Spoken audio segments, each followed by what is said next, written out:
E nessa terça-feira a gente já começa falando justamente dessas atualizações aí que acabaram de sair. O governo do estado acabou de divulgar os últimos números sobre coronavírus em Santa Catarina e nós temos aqui para você acompanhar um telão com esses números e também, é claro, né, com uma certa progressão no tempo para a gente entender como que esses casos estão evoluindo. Então a gente volta lá no dia 13, tínhamos 21, depois no dia 20, o dobro, né, 40 confirmados, no dia 21, 51, de um dia para o outro, já subiu ali 11 casos. Na sequência, 68, 86 ontem e hoje são 109 casos confirmados pela Secretaria de Estado da Saúde de Santa Catarina de coronavírus aqui no estado. E é claro, a gente tem também uma progressão desses números aqui no tempo e temos os números pelas cidades. Vamos dar uma olhada agora no material que a gente preparou aí para você entender como que esses casos estão nas cidades. Vamos lá, Balneário Camboriú são 9, Braço do Norte 9, Blumenau 7, Chapecó 3, Criciúma 9, Florianópolis 20, Gaspar 1, Gravatal 2, Içara 1, Imbituba 4, em Itajaí já são 10 casos, Jaguaruna tem 2 casos positivos, Jaraguá do Sul 2, Laguna 1, Lages 1, Joinville 4, Navegantes 3, Pomerode 1, Porto Belo 2, Rancho Queimado continuou com 2 casos, São José 6, Tijucas 1 e Tubarão 9 casos. Ou seja, a gente está enxergando aí o mapa e conforme os dias vão passando, a gente vai vendo também que esses números vão mudando. Vou chamar aqui pertinho de mim a Graziane Bialy, que acompanhou toda a coletiva de imprensa, né, e os dados todos que foram passados pelo governador, Grazi, para a gente entender, além desses números, dessa progressão toda que a gente passou aqui, o que mais que o governador trouxe de novidade com relação às medidas também que estão sendo tomadas. Boa noite. Boa noite para você, Bruna. Boa noite a todos que nos acompanham. Exatamente, com relação a esses dados, né? Tijucas, então, e Laguna, novas cidades que entram para a lista. Ontem também tivemos o ingresso de outras 3 cidades. E por conta disso, o pedido do governador do estado para que as pessoas permaneçam ficando em casa. Reforço desse pedido, né? Exatamente. Hoje, inclusive, teríamos, então, a questão do encerramento do decreto feito na semana passada, porém, o governador, então, ontem anunciou que teríamos a prorrogação desse decreto. Por que isso, né? Essa medida para que a gente possa continuar avaliando a evolução dos casos. Inclusive, hoje, então, ele anunciou que, apesar da prorrogação desse decreto, já podemos ter aí o retorno de algumas atividades, entre elas a da construção civil e também a questão das obras públicas de infraestrutura, que vão acontecer, claro, gradativamente, através de avaliações aí juntamente com os órgãos da saúde. Outra questão importante, Bruna, que ele explicou hoje durante a coletiva, é que os setores empresariais e industriais já estão em contato, em comunicação com o governo do estado, justamente para avaliar as possibilidades do retorno gradativo das atividades, pensando, logicamente, no desemprego e no impacto que isso vai trazer para a economia aqui do estado. Então, já acontece um diálogo com os setores, o governador do estado deixou isso bem claro, já está dialogando com os setores para que nós tenhamos, então, os resultados que não atinjam de uma forma tão impactante a economia de Santa Catarina. Grazi, agora com relação a isso, né, já existiu um pensamento aí de retomar as atividades, tem alguma relação ou foi feita alguma relação com o número de casos estar subindo gradativamente? Porque algumas pessoas se assustaram hoje quando viram 109 casos. Sim. Só que se a gente for ver essa progressão, e a gente tem preparado isso justamente para dar essa visão para as pessoas, de que teve dias ali em que dobrou de um dia para o outro e agora ela está indo mais lentamente. Tem alguma relação com esses números?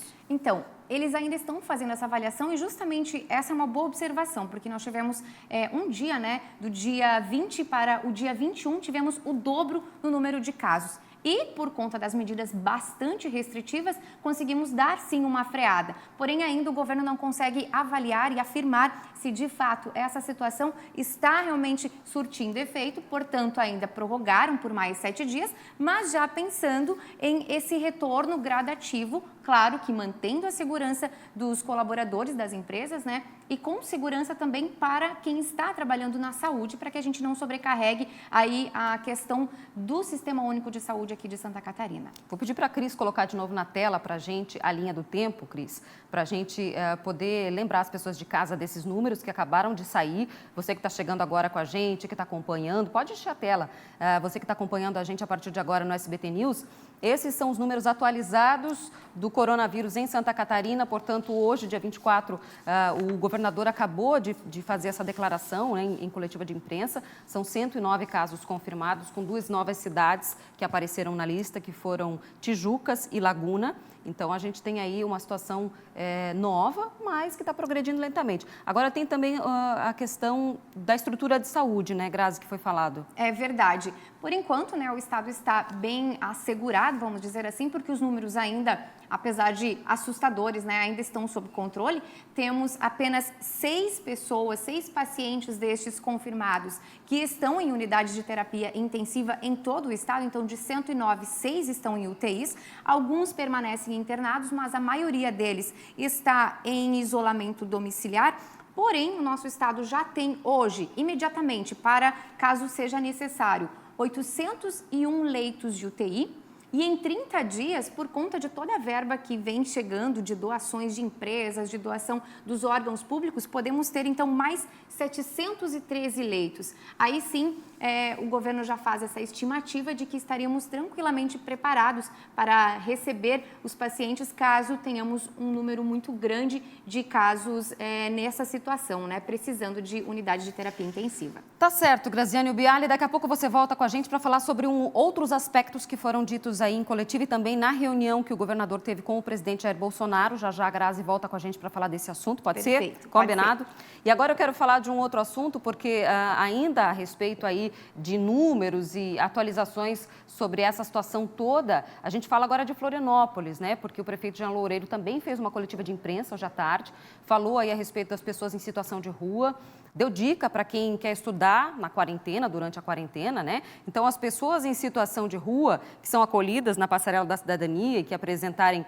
algum sintoma do coronavírus, vão ser levadas para um hotel no centro da cidade. Esse anúncio foi feito pelo prefeito Jean Loureiro, foi hoje à tarde, né, em coletiva. A estrutura para que essas pessoas fiquem em isolamento foi cedida pelo próprio dono do estabelecimento e a prefeitura vai pagar aí os custos e os serviços. E durante essa mesma fala, o prefeito divulgou o portal educacional desenvolvido pela Secretaria de Educação, né? A página reúne atividades pedagógicas, são dicas para quem quer continuar estudando, né? Também videoaulas, vídeos educativos relacionados a disciplinas tradicionais, tudo que é visto em sala de aula. Os interessados devem acessar o site da Prefeitura. A gente tem o site para botar na tela, produção? Porque daí ali pelo site você pode clicar e ir diretamente para essas opções, né? Porque é uma alternativa para quem quer estudar durante aí a quarentena, que está em casa, pessoal que não tem uma atividade para manter atualizada. A gente não tem o site? Não tem.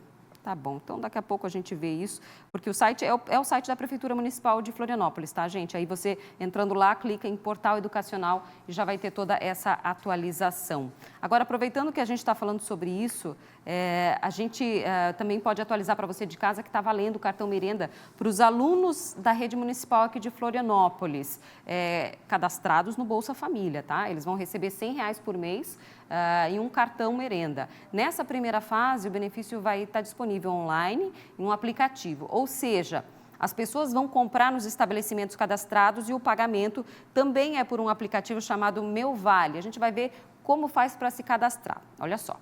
Você entra na loja de aplicativos do seu celular e procura o Meu Vale. Segue o passo a passo. Insere o CPF do pai ou da mãe. Coloca no local da senha os últimos 4 dígitos do CPF. Na sequência, cria uma nova senha. Cadastra e-mail e telefone e salva. Faz uma selfie com algum documento com foto em mãos e aí o aplicativo passa a funcionar. Ali terá disponível a rede dos locais credenciados para a compra. Lembrando que é válido somente para comprar alimentos, tá, gente? Em caso de dúvida, você pode ligar para a Central 24 horas nos telefones 4003-3731 ou 0800 5800 393.